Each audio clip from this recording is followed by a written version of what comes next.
Trump सरकार का मोदी सरकार की दहशतगर्द पॉलिसीज को बड़ा झटका। अमेरिका ने भारतीय स्पॉन्सर्ड बीएलए और मुजीब ब्रिगेड को दहशतगर्द ग्रुप करार दे दिया।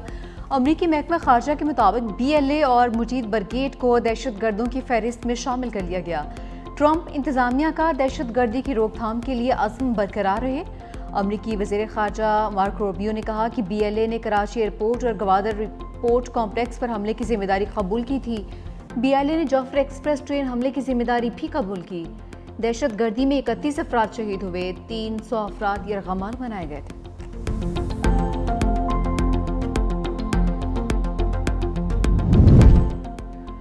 वज़ीर आला बलूचिस्तान का बीएलए और मुजीब ब्रिगेड को दहशतगर्द तंजीम करार देने का खैर मकदम। कहा कि हुकूमत और फील्ड मार्शल आसिम मुनीर को क्रेडिट जाता है। शहरियों के कत्ल का कोई जवाब नहीं कर अदम बीएलए अरसा दराज से मासूम लोगों का खून बहा रही है। दहशतगर्दी के खात्मे के लिए दुनिया को मुत्तहद होना होगा।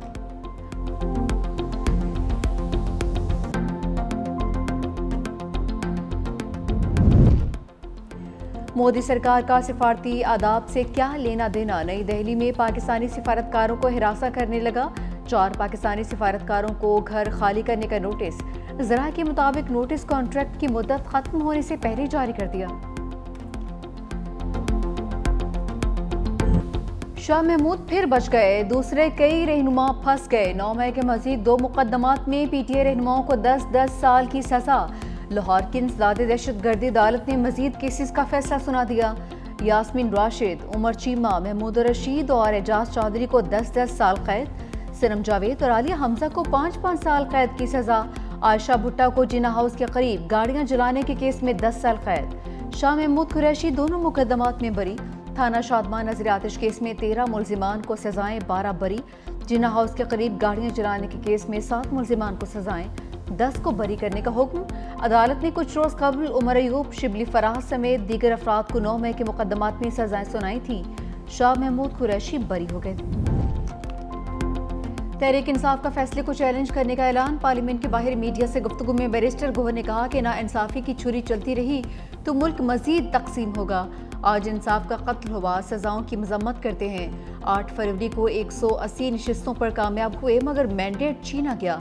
मैंडेट चोरी हुआ, जो मिला वो तस्लीम नहीं हुआ। आज हमारे अवान में 76 नुमाइंदे रह गए। 74 साल कैंसर की मरीजा यास्मीन राशिद को फिर से सजा सुना दी गई। हर दिल अजीज लीडर की रिहाई तक तहरीक चलेगी। असद कैसर बोले, ये अदालत नहीं हुकूमत के फैसले लगते हैं। इन फैसलों में इंसाफ दूर दूर तक नजर नहीं आ रहा। अदलिया को खड़ा होना पड़ेगा वरना अमली खाना जंगी की जानिब हालात बढ़ रहे हैं। फॉर्म 47 वालों के बच्चे भी उन्हें रुकन नहीं मानते। तहरीक इंसाफ का सजाओं के खिलाफ पार्लियामेंट हाउस के बाहर हंगामा। पीटीआई अरकान कौमी असम्बली इजलास से निकल गए। पार्लियामेंट हाउस के गेट पर एहतजाज।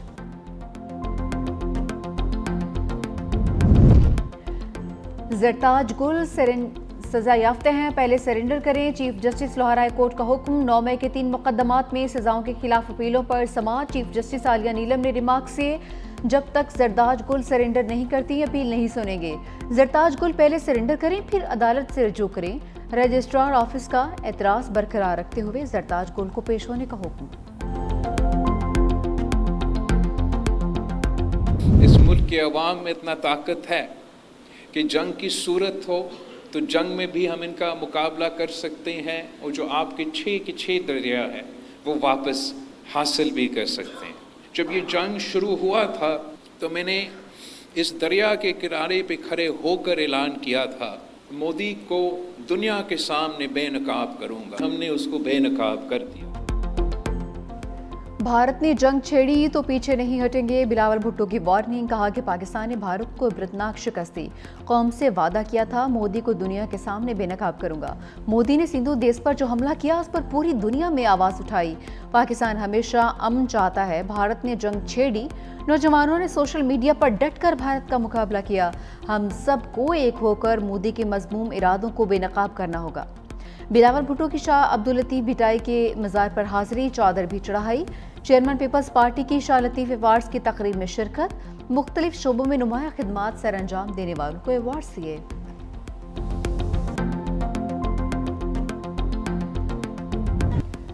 ओपोजिशन के एहतजाज पर Modi in trouble. Opposition leader Rahul Gandhi और बहन प्रियंका गांधी को गिरफ्तार करवा दिया। पुलिस ने एहतजाजी रैली के दौरान हिरासत में लिया। राहुल गांधी और प्रियंका की वोट चोरी के खिलाफ रैली में शिरकत। राहुल गांधी ने कहा कि मोदी सरकार सच की आवाज दबाने की कोशिश कर रही है। मोदी सरकार अपने खिलाफ उठने वाली आवाज को दबाने के लिए ताकत इस्तेमाल कर रही है। ये लड़ाई सियासी नहीं बल्कि जमहूरियत और आइन को बचाने की लड़ाई है। पुलिस ने दोनों को चंद घंटे हिरासत में रखने के बाद रिहा कर दिया।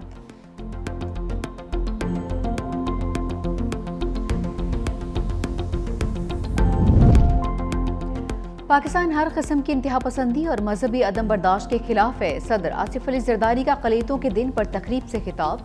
कहा, पाकिस्तान के हर शहरी को बराबरी और बाहमी एहतराम का हक हासिल है। अक़लियतों की हुब्बुल वतनी और खिदमत पूरी कौम के लिए बाइस फ़ख्र है।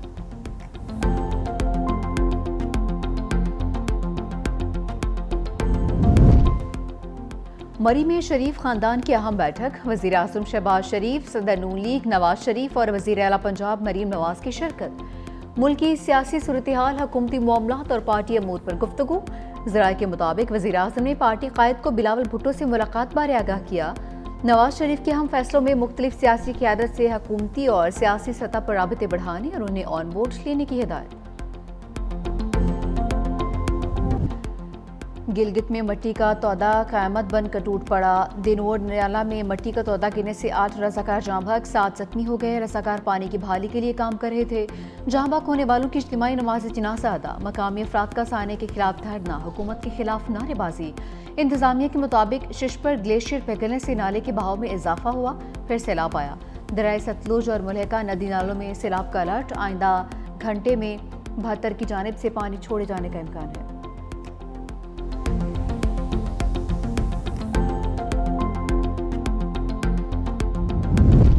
कराची में डंपर हादसा। ड्राइवर का लाइसेंस 8 साल पहले का एक्सपायर्ड निकला। ड्राइवर की जुडिशल मजिस्ट्रेट वसी की अदालत में पेशी। तफ्तीशी ऑफिसर ने बताया कि मुलजिम के पास LTV लाइसेंस है जो 2016 में एक्सपायर हो चुका। मुलजिम से डंपर के हवाले से मालूमात लेनी है। मुलजिम 2 रोज़ के जिस्मानी रिमांड पर पुलिस के हवाले। हादसे की तहकीकात के लिए 4 रुकनी तहकीकाती टीम तश्कील। डंपर की टक्कर से बहन भाई जाँ बहक, वालिद जख्मी हुआ था।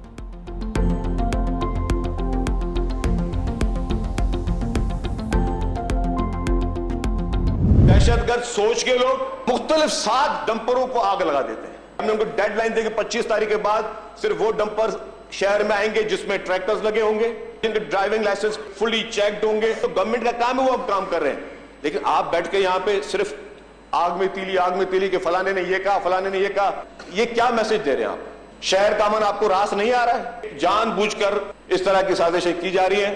गवर्नमेंट किसी प्रेशर में नहीं आएगी। हुकूमत प्रेशर में आएगी ना बदमाशी करने देंगे। सीनियर वजीर सिंध शर्जील मेमन का 2 टोक ऐलान। कहा कि डंपर्स जलाने वालों के खिलाफ दहशतगर्दी का मुकदमा चलाएंगे। दहशतगर्द जहन, सोच और तरबियत के लोगों ने डंपर्स को आग लगाई। तमाम डंपर्स को कैमरे लगाने का पाबंद किया है। SOPs पर अमल नहीं करेंगे तो डंपर शहर में दाखिल नहीं होंगे। शर्जील मेमन की तकरीर के दौरान अपोजिशन अरकान के हंगामा आराई। शर्जील मेमन ने कहा कि इल्जाम तराशी पर जवाब देना मेरा हक है। हम अपना काम करेंगे, किसी की धमकियों और दबाव में नहीं आएंगे।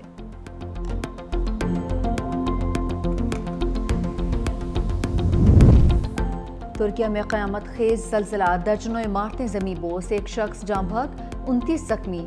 सूबे बलक्सर में ज़लज़ले की शिद्दत 6.1 रिकॉर्ड। मलबे तले दबे बेशतर अफराद को निकाल लिया गया।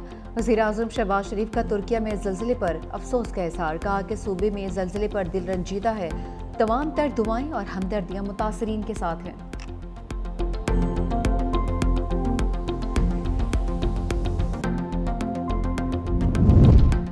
शुगर माफिया गलत अदादोशुमार देकर बच निकला। कंपटीशन कमीशन भी बेबस, हुकूमत भी बेबस, अवाम लुटने पर मजबूर। वफाकी वज़ीर ख़जाना मोहम्मद औरंगज़ेब को मुल्क में चीनी के मसाइल पर briefing. Chairman competition commission doctor Kabir Sidhu ने शुगर कार्टेल की वारदात बेनकाब कर दी। कहा, दस्तयाब स्टॉक और प्रोडक्शन के बारे में गलत डेटा फराहम किया गया। फैसला साजी शुगर मिल्स के फराहम करदा डेटा की बुनियाद पर नहीं होनी चाहिए। फैसला साजी के लिए आज़ादाना और शफाफ डेटा हासिल किया जाए।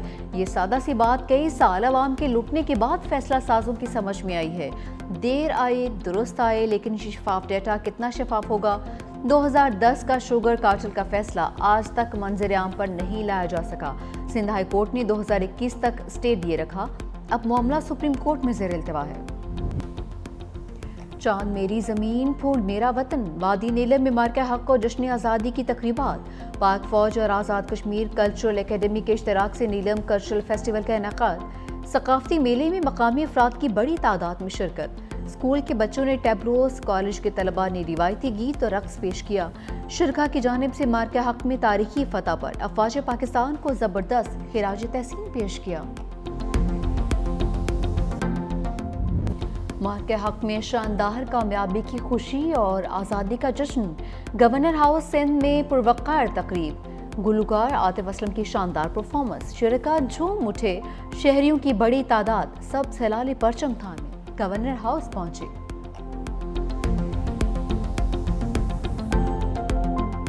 घड़ी जब मैंने खरीदी थी तो उस वक्त उसकी जो मालियत थी आज वो उसके 3 गुना है, क्योंकि वो मेरी थी 12-13 साल पुरानी घड़ी मेरे हाथ में थी और मैं अपने बच्चों के साथ था, फैमिली के साथ। जो हमारे मेज़बान हैं इनकी भी घड़ी छिनी, मेरी भी छिन गई, लेकिन अल्लाह का शुक्र है जान है तो जहान है। ये चीज़ें तो आने जाने की होती हैं। महंगी घड़ी मुश्किल की घड़ी बन गई। यूसुफ रजा गिलानी की बेटी की बेशकीमत घड़ी बार्सिलोना में चोर ने छीन ली। घड़ी की मालियत 56,000 यूरो थी, जो पाकिस्तानी करेंसी में 1 करोड़ 85 लाख रुपए बनते थे।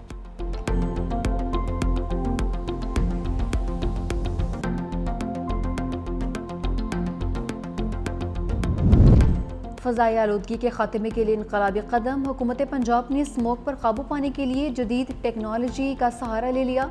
15 एंटी स्मोक गन्स लाहौर पहुंच गईं। सड़कों और सनती इलाकों में इस्तेमाल की जाएंगी।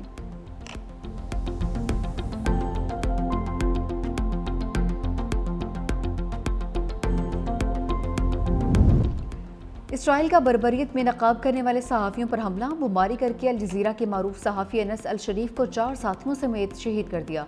इसराइल ने अल-शिफा अस्पताल के बाहर सहाफ़ियों के खैमे को निशाना बनाया।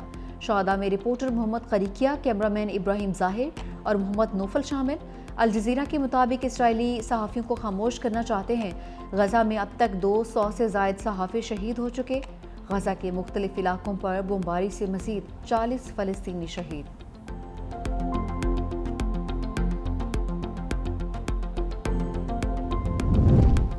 ऑस्ट्रेलिया का फ़लस्तीन को बाज़ाब्ता तस्लीम करने का ऐलान। वज़ीर-ए-आज़म एंथोनी अल्बानीज़ कहते हैं जनरल असम्बली में फ़लस्तीनी रियासत को तस्लीम करेंगे। यह कदम 2 रियासी हल की राह में एक अहम पेशरफ्त है। न्यूजीलैंड ने भी फ़लस्तीन को तस्लीम करने पर गौर शुरू कर दिया।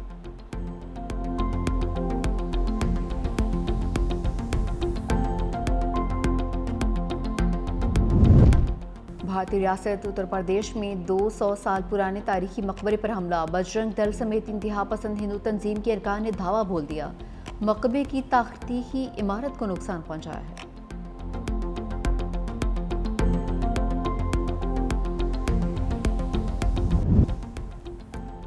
ऑस्ट्रेलिया में पाकिस्तानी नयाद सियासतदान बिस्मा आसिफ ने दिल जीत लिए। क्वींसलैंड पार्लियामेंट में पहली तकरीर के दौरान 3 ज़बानें बोली। उर्दू, पंजाबी और हिंदी में तकरीर करके सबको दंग कर दिया। बिस्मा आसिफ कहती हैं, मुझे फ़ख्र है कि मैं पाकिस्तानी और पंजाबी हूँ। बिस्मा आसिफ का ताल्लुक लाहौर से है।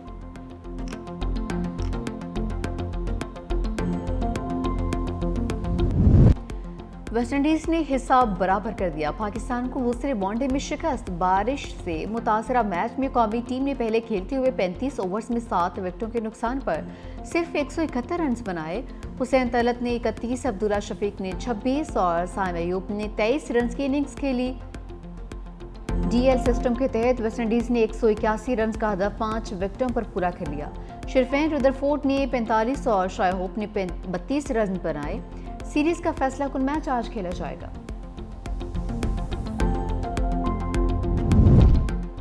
मैनचेस्टर केस में अहम पेशरफ्त। क्रिकेटर हैदर अली और खातून के दरमियान सेटलमेंट का इम्कान है। पाकिस्तानी नयाद खातून से जल्द मामला तय होने के बाद क्रिकेटर की वतन वापसी की राह हमवार हो जाएगी। ज़राए के मुताबिक हैदर अली और खातून की दोस्ती पुरानी थी। अगर ये केस खत्म होता है तो हैदर अली को पीसीबी की इंज़बाती कार्रवाई का सामना करना पड़ सकता है।